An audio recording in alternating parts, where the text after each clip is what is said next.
All right, so now what we're going to do is we're going to move on.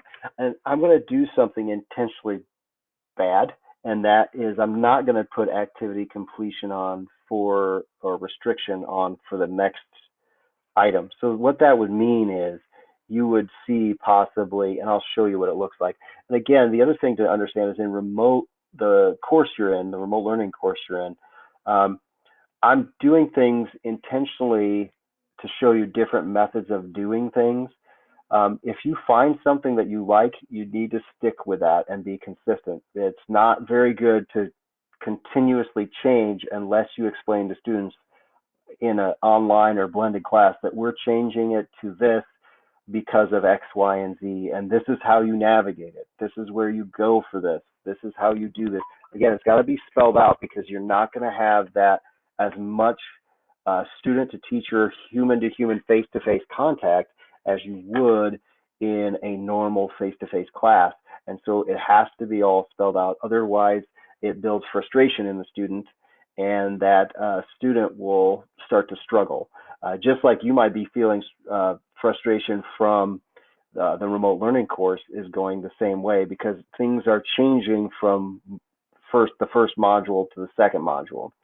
So that sometimes, and you have to be cognizant of that, otherwise you can really cause some problems with students. And again, that could cause them to disengage, and when they disengage, they don't learn as well. All right, so the next step here is, let's say I have a file that I want them to read, like a PDF file or a Word file or a PowerPoint or whatever. I'm going to go again and add an activity, and I'm going to scroll on down here to file. So we made a page, that's like a web page. We linked out to another web page, which was our Google Doc. And now what we're going to do is add like a file that we want them to read. Okay, so if we click File and we click Add, so now what I'll do is I'll just sit here and say article to read. And usually, and this is what you noticed from the course you're in, the remote learning course, is we would put read. And then, so you're giving a direction word in the title so students know what it is. And this is something about blended learning. I would put the title of the article in there so that when you see read this, they have read that, they click on the file and they see the file. Once they see that file, it's subconscious, they're going to see the name and they know they're in the right place.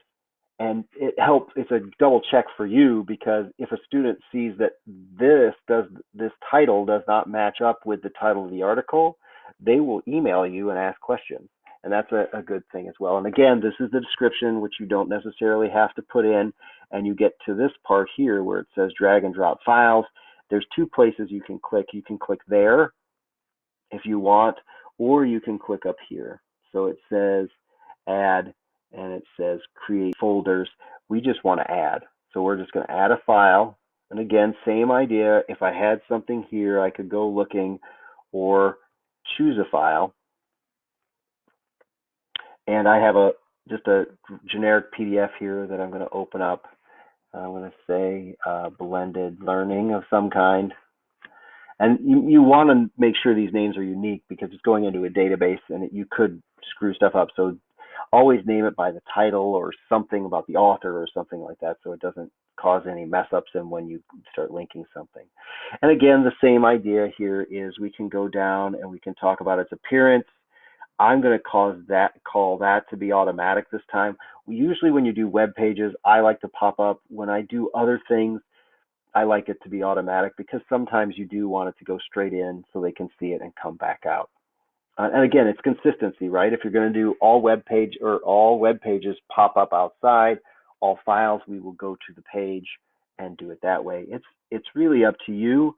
You have to just choose and see which one your preferred method, and then you have to communicate that with your students as well, that every time it's a web page, it's going to be a pop-up. Every time it's going to be this, it's going to be this, and so on and so forth. And it is a lot of work, but it will help prevent some of the frustration that the students will have. Okay, restrict access. We're not going to restrict access to this one. and activity completion, we are going to turn on activity completion again where they have to just look at it. You can't say they read it or anything like that, but you can do this. Okay, so then what we are going to do is we are going to hit save and return to course. Okay, so now that, because it's red, it means that it's going to show up for the student. And if you ever want to know what it looks like for the, on the student side, this is the fun part about Moodle, is you can go down here, and I clicked on my face right here, which I've got to put a picture in, and I'm going to go switch role. And it's going to say, which role do you want to be? And I'm going to be a student. And so you can see that it's showing up. Now, the issue here is that the syllabus, I've already done things, so it's going to show up for me. And I'm going to disappear for a second. But in a real class, that would be restricted because you weren't there. And then here is Reading Blended Learning. If we click on it, it's going to pull up the PDF. Okay? And then they would have to click back to go back. And if you don't like that part where it goes and they'd have to come back, then you can change it. To get out of being a student, you click on your picture again right up here, and you go return to my normal role. And now it's going to go back to the way it was. The issue is it kicks you out of editing, so you're going to have to turn editing back on.